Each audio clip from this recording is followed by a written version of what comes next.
Mais oui, Rocco, j'arrive avec cette bonne nourriture que tu veux. Je sais que tu l'observes. Ah ouais, ouais, je sais pour tout ton équipe. Hein? Mais toi, Kiki, tu viens pas? Non, non, non, non, ça va être la zizanie avec toi, là. Ouais, je sais que tu donnes. Bon alors, tu me laisses passer? Tu peux me laisser passer, s'il te plaît?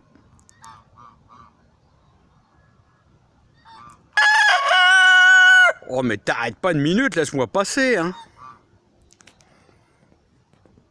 Ah, quand c'est comme ça, tout le monde est content, hein. Le cri de joie de cette... Ah ouais, les chefs, voilà les chefs qui arrivent. Le cri de joie, le cri de joie. Bon, on va aller en donner. Ouais, ouais. Vous êtes super contents, hein. Bon, bah, bonjour les amis, bonjour à tous. Alors, les amis, il serait peut-être temps de retirer, vous avez vu hier, notre première ligne de poireaux qui a été repiquée. Je vous invite à aller voir ma méthode, la méthode de mon grand-père. La vidéo juste avant, là, c'est les céleris. Et je vous invite à aller voir tout simplement la vidéo d'avant. Et si ça vous dit. Et là, ce qu'on va faire, les amis, c'est qu'on va retirer les toiles de jute à nos haricots parce que j'ai bien l'impression que c'est bon à retirer. Après, ils vont pourrir. Alors, les amis, je vous invite également à laisser quelques grosses paresseuses monter en graines. Là, car on va faire de la semence. Vous savez, regardez comme elles sont belles. Hein. Je vais en laisser 4 ou 5 quand même. Et ça sera bien. Alors moi, je vous invite, on va retirer les toiles de jute parce qu'à mon avis, c'est bon. C'est bon. Regardez. Oula, il y a une limace là. Quand vous voyez vos haricots comme ça qui commencent à pointer, il faut surtout retirer les toiles de jute. Alors vous voyez les amis, la toile de jute, c'est vraiment une chose vraiment formidable. C'est-à-dire, la toile de jute, ce qui est bien, c'est qu'elle est l'humidité est conservée grâce à ça. Autrement dit, vous pouvez même prendre un drap, hein, et le doubler, hein, des vieux draps, mais vous mettez le double épaisseur. L'avantage de la toile de jute, c'est qu'il y a quand même des trous de, on va dire 1 mm, voire 2 mm, peut-être 2 mm, ouais, allez. Et ça garde absolument l'humidité. Hein. Voilà. Alors, les amis, les toiles de jute, c'est vraiment indispensable pour les haricots. C'est vraiment indispensable en période, vous voyez, où c'est fort sec comme ici, hein, de faire cette technique qui est super utile. Allez, la limace, allez, va dans l'herbe. Alors, les amis, moi je vous dis, ça va super bien, mais vous savez que dans les années de mon grand-père, 75-80, on faisait jamais ça. Hein. Mais maintenant, avec ces chaleurs abondantes toute la journée, il faut utiliser cette technique. Alors vous qui êtes dans le sud ou vous qui êtes dans le centre France, je pense que c'est bien, avec une vieille couverture. Enfin, c'est pas forcément une couverture, c'est un drap. Il faut que ça laisse passer quand même un peu l'air. Hein. C'est important, il ne faut pas étouffer la graine. Ouais. Donc c'est pour ça que la toile de jute est vraiment bien. Hein. Voilà. Hop.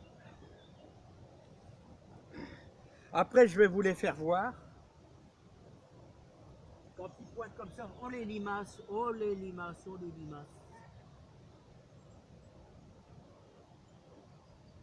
Voilà. Alors, je vais vous les faire voir. Alors, vous savez que vous pouvez semer tout ce qui est haricots, n'importe quelle sorte d'haricots. Vous pouvez les semer n'importe quand, jusqu'au 8 août. 8 août, moi je dis c'est la taille. Là, vous avez vu, on a des concombres, là, juste là à côté. Voilà, hop. Alors les haricots, ils sont juste presque à l'aplomb, on va dire. Alors c'est des haricots, bien sûr, à rame. Hein. Voilà, donc j'en ai même mis. Alors vous voyez, je suis en train d'utiliser les deux côtés. Hein. Ce côté-là et ce côté-là. Vous avez juste à l'aplomb, vous avez des deux côtés. Donc on espère que ça va bien se passer, les amis. Voilà, bah je suis content, voilà, mais le problème, c'est que faut qu'il n'y ait pas trop de limaces parce qu'ils vont se charger de les manger. Donc vous voyez l'avantage de la toile de jute, c'est que c'est un petit peu perforé et ça c'est un gros avantage pour les haricots. Bon bah voilà les amis, bah c'est bien. Nos autres haricots verts, là, bah, sont pas moches, hein, sont pas moches. Hein, sont en fleurs, mais c'est long. Il va falloir que je fasse un peu de nettoyage, mais vous savez, c'est très dur à gérer le jardin.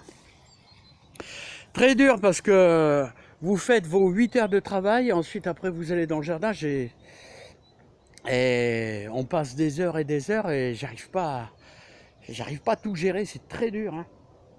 Et il y a de la surface. Hein. Et il y a de la belle courgette aussi, les amis. Voilà, allez, je vous laisse. N'oubliez pas qu'il y a des bandes d'haricots qu'on a fait ensemble. Là, regardez celle-ci, là. Oh, il y a plein de trucs à retirer. Là, haricots beurre, comment ils sont beaux, là. Les haricots beurre. Les puis notre laitue soprane, là, laitue Batavia soprane qui commence à devenir belle. Cette pluie d'orage nous a bien aidé. Voilà, et là on est à nouveau des haricots. Ça c'est des brémards, c'est des haricots très connus, les brémards. Hein. Voilà, ils sont très beaux aussi, ça va bien, impeccable. Bon bah les amis, moi je vais vous souhaiter une bien belle journée. Voilà, je vais devoir passer un peu mon samedi à désherber. Voilà, ça sera pas trop un travail super agréable. Ah ouais, n'oubliez pas, faites vos graines vous-même. Faites vos graines vous-même, regardez les poireaux. Les poireaux, au bout de la 2e année, ils vous font des belles boules. Et comme ça, on fait ses graines soi-même. Ça, c'est important, les amis. Allez, je vous souhaite plein de bonheur, plein de joie, plein de réussite dans votre jardin. Hein, moi je vais mettre mes toiles de jute à sécher. Hein, et n'oubliez pas, vous pouvez semer. Ici on est le 22 ou le 23. Ah, je crois qu'on est le 23. Je crois qu'on est le 23 juin, donc vous pouvez semer des haricots verts quand vous voulez. Allez, à bientôt les amis. Bye bye, portez-vous bien, plein de réussite dans le jardin. Allez, bye bye.